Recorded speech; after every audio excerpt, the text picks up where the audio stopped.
Drop kick. Hold on, keep that. This is funny shit. People pay $15 an hour. I mean, a minute for this. Jeff, can you pass me my boots? Yes. Thank you, sir. So go ahead. Thank you, sir. It's the Metal Maniac, you chubby dummies, right here live with the Fat Man and the Goofy Jew.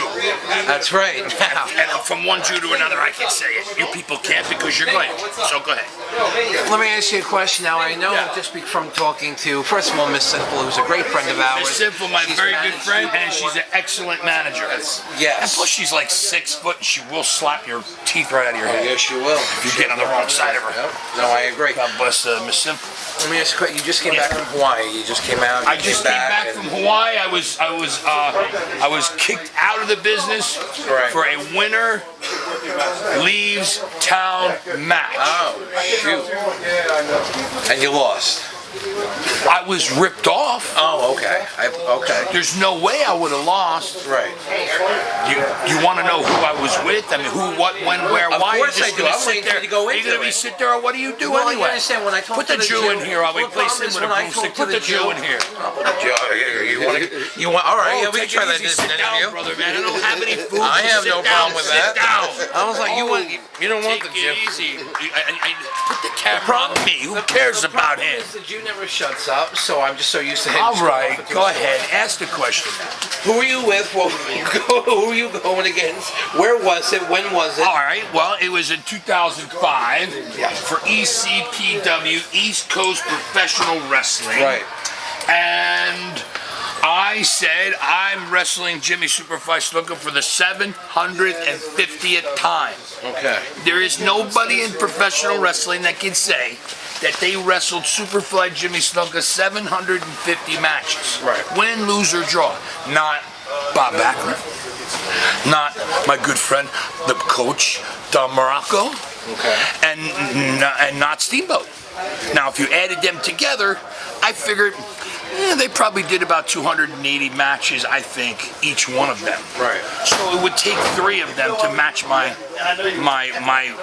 record, which doesn't mean anything to anybody except me, because Superfly Jimmy Snuka used to bother my hero, Don Morocco. Oh, okay. So it was a great way to continue on. How'd you get ripped off? Well, I got ripped off. How? What happened was, you see, Mr. Italy, Gino Caruso, you see, he has this East Coast Professional Wrestling. You lost and against he's always, tonight. huh? You lost against Hey, what tonight. are you writing a book? Shut No, up and I'm listen. just- I'm You're just interrupting mentioning me. it, just You're other people to interrupting me. mention. Who asked you to talk about like that? You Gino. talk about I'm all just day saying. long. Okay. Be quiet. Give him a sandwich. Yeah, go ahead. All right? Now, that'll shut him up in 2 seconds. A big fat sandwich. All right? Now listen to me. I still didn't get my fucking sandwich. Listen, don't worry about your I'm sandwich. supposed to There's a listen. Subway I still down the don't get street. They sell 12-footers. Don't worry about it. Hang on. You and Wolfen. So what happened is this. Mr. Italy, Gino Caruso, that's a hell of an organization. But the thing is this. It is not right to say the chairman of the board of trustees and all that jazz when that's you. Second, you put on a show and you know I'm saying for months at a time, this is winner leaves the business. I mean, loser leaves the business. It wasn't so much I literally meant leave the business. I meant this is like put up, shut up, no more referees. I had had enough of referees because everybody was afraid of Superfly Jimmy Snuka. God forbid they should count him on the ropes. Right. How long did it take? You know, they didn't. I believe that they were afraid of him, and I believe he was nuts because look at what he did on TV. Right? All right. Plus, he was an honest to goodness tough guy with a phenomenal body, and you know what I'm saying? He was. I'm sorry, can you get one spot back Sure, here. You know, sometimes it gets like this. You know, I would wrestle with Jimmy Cicero, but not until he takes off that fur coat. So now what happens is he forces a referee in there. Okay. So Jimmy Snuka takes advantage of that. I end up outside because he headbutts me and gives me this karate stuff, which is not supposed to be allowed in wrestling. And I go outside because I got to get away from that. The referee's not doing nothing. Well, the referee comes and yells at me, and I just punch him in the face because I said I had enough. Right? Right. So now another referee comes out. And I pick up the microphone, and this is all on film, and you can call ECPW, you can get the copy to film, or I can show it to you myself. You could go on, you can go to YouTube and put 808 Metal Maniac. Just no capitals, no spaces, just 808 Metal Maniac, and scroll down and try to find this one I'm talking about. Okay. Or go to my Facebook page, Jeff Miller, the Metal Maniac, or even go to the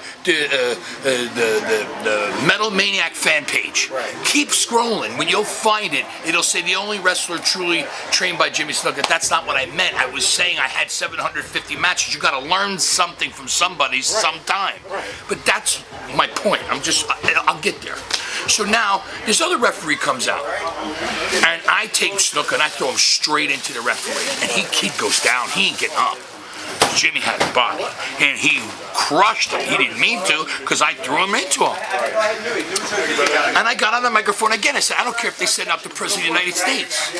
I want 2 men walk in, 1 man walk out. Now you got to remember, my friend is Don Maronco. Who walked Love him out? very much. Listen, will you listen? Right. Don't interrupt me. Now you got me on a tangent now. Okay. Eat a sandwich. Relax. I told you. I still didn't get the Somebody, fucking sandwich. Drew, can you just please, just for 1 second, come here for 1 second, please. Yes, what? Can I just have 1 slice, please? Yeah, I brought it for everybody. All right, everybody, watch this. Here. Eat this. Okay. Be quiet. Yeah, Listen. All right, okay. cameraman, put it back on the Jew. All right. So what happens is now what happens is I say I don't want the referee, right? Okay, well you could say, yeah, just nod your head while you're eating that half a pizza in 1 shot. So all of a sudden, Ricky the Dragon Steamboat's music starts playing, who was doing an autograph only for ECPW. Great guy. Right? And I remind you now, I keep saying ECPW, but remember what I told you about Mr. Italy. Right. Just think about The one who this. beat you tonight. Shut up and listen. You asked me a question. I didn't ask you to tell you about this other stuff. That's like saying that you don't like the president or something. Be quiet and listen. Okay. I'm listening. It's disrespectful. So now what happens is, Steamboat hits the ring hot. He ducks my clothesline because he knows I'm going to take him out. Because he's from Hawaii too. And the way we do it down in Hawaii is we're going to go. It's the way it is. Okay, so now I turn around because he ducked my clothesline because I was going to take his head off. Snuka's there and he's beating me up. But I get the better of him. And finally, the counts are long, like he's doing 1, 2, 3 for me, and he's doing 1, 2 for Jimmy. I said, listen, if you're going to be here, at least be fair. I mean, if you watched it, you can say I hate the Maniac, but you'll never say that count was equal. There's no way. If you can count, if you can breathe, unless you're blindfolded and deaf, you would know that that's what happened. So I had enough of him, and I knocked him on his ass. And I didn't take him out because he's a tough guy, but I did knock him on his ass. Am I allowed to say ass? Okay. Took his ass. Damn near killed the motherfucker. No, I knocked him out. So now what happens is, Jimmy starts beating me up. Gives me this huge flying headbutt. And the next thing you know, he's covering me, there's no referee. Well, Jimmy goes over to help him to get up. Meantime, I go to knock him on his ass, and Steamboat pushes him out of the way. Chops me in my head, I go down. They both shoot me off. They both double chop me. Do you understand what I just said? Yeah. They both double chop me. Right. Now I've been And chopped by then Ricky Steamboat. Yeah, but now you're talking from Superfly I know, and him. I'm trying to a build up double, your point. not a single. And Yeah. then Steamboat gives me Snuka's backbreaker, and Snuka splashes me, and then Steamboat counts 1, 2, 3. Wearing those cool shirts, bro. Now I don't care where you're from, and I don't care if you hate me or not. There's nothing that could possibly justify that, other than I wanted it straight up. 2 men walk in, 1 man walks out, straight up. I didn't want to cheat. I didn't want to choke him. I didn't want to bite him. I wanted to wrestle him. But I had been picking at his bones for 15 years. because I love Don Morocco. Don Morocco sold out the Garden 18 to 28 months in a row by himself before there was a Jimmy Snuka in the New York area. So you had a loser leave town match. Yeah, but it wasn't in a literal sense, at least I thought. And then all of a sudden, Gino Caruso with his big mouth, turns out he's not a wrestler. He is he's the guy who pulls the strings and says, well, the chairman of the board, blah, blah, blah. He's full of it. It's him. And tonight, yeah, let me tell you something. If you think that this match had anything to do with that, it didn't. Because the crowd was something wrong with them. The crowd is something wrong with them. I mean, It's Jersey. No. The crowd is something wrong with this particular crowd. I've seen crowds like this before on occasion. It's just... But I still went out there and did what I had to do. I didn't take anything out on Gino Caruso. I did what I do. I did what I do. I didn't take the tape off and choke him. I think maybe I did. But so what? I'm just saying. I only did it once. I had more tape I could have taken off. I had a lot of things I could have done. I didn't. I didn't bite him. I raked his eyes. Yeah, but you know what? He's got it coming. But I could have done so much more. And I didn't. Okay? No, you got rolled up. Yeah, well, look. What? He pulled my pants down. I mean, that's not right either. No, I know. All right, so what do you want? What do you want from me? No. What do you want from me? What would you have done if you pulled your tuchus out in the middle of Fifth Avenue? All right, you would cause a Was riot. it Gino the one that pulled it down? You would cause it riot. Gino's the one that pulled it down. What would you do? I said if he did that to you. Well, I have a question for you, Who my asked you? friend. You're a cameraman. No, I'm actually the Jew. Oh, okay. Yeah, no, I'm part of the podcast too. Okay, good. I grew up watching Don Morocco. Right. I met him in King of Prussia a couple of years ago. Right. Because I know it's very hard to get him down. It was at the Bruno reunion. Right. And he was a great guy. And I spoke to him and Jimmy about it. And one of my questions that we have on our podcast is, who are the top 3 longest intercontinental reigning champions? Well, it had to be Don Morocco for sure is one. But he actually, I believe, for real, as a wrestling fan, that Don Morocco created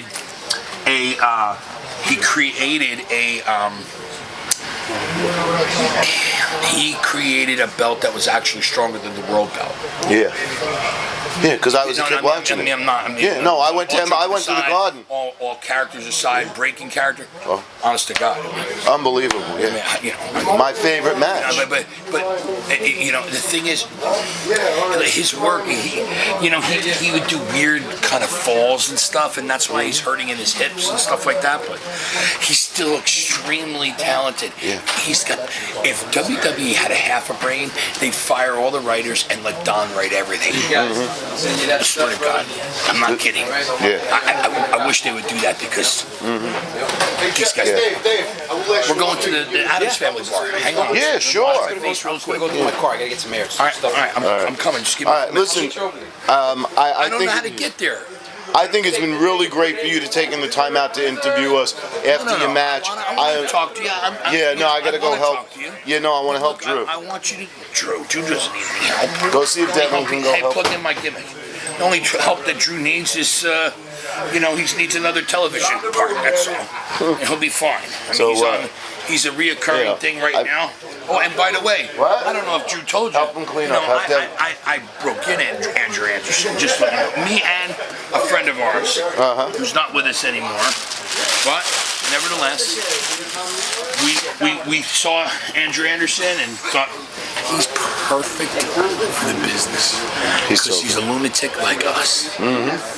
He's one but a good lunatic. Yes. Good lunatic. There's bad ones and there's good ones, and he's a good one. When I met Steamboat, there is no question in my mind that the match between him and Macho Man, and I'm wearing Macho Man's shirt, and I got Ricky, and Ricky signed it. And I met Lonnie. That was a great match. But there is no question in my mind, my favorite match of all matches from that era Don Morocco, Jimmy Snuka, Steel Cage, Madison Square Oh, well, Garden. no, yeah. As far as the steel cages, That Steel Cage match. nothing has beaten that. compares to that. I remember I was there. I had like So was fifth I. row center. Oh, okay. And I was one of the bigger kids of the kids that we went with. And when Jimmy went up to the top, you know, I'll tell you a story. When Jimmy went up to the top, everybody went nuts, right? Oh yeah. Then he started climbing.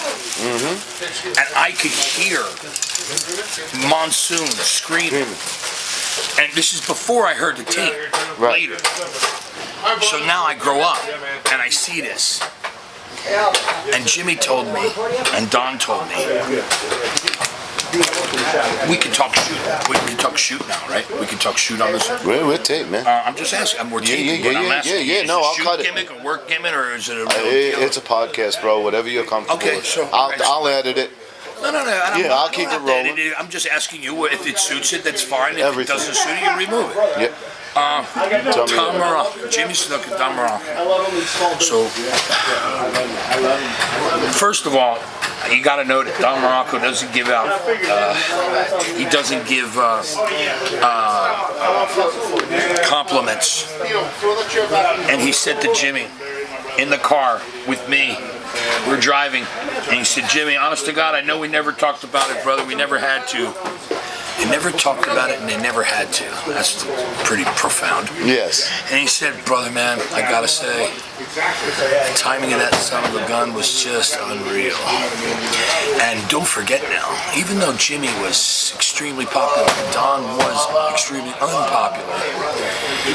Don took this huge flying headbutt, staggers back. This is a man who's 6'2", 6'3", 6'4", 280, 320, 600-pound bench. You're guaranteed 500 for reps. Big. Don was big. The Rock, yeah, the And he original Rock. flew up and over the top rope, down through the door, down 3 stairs to the floor.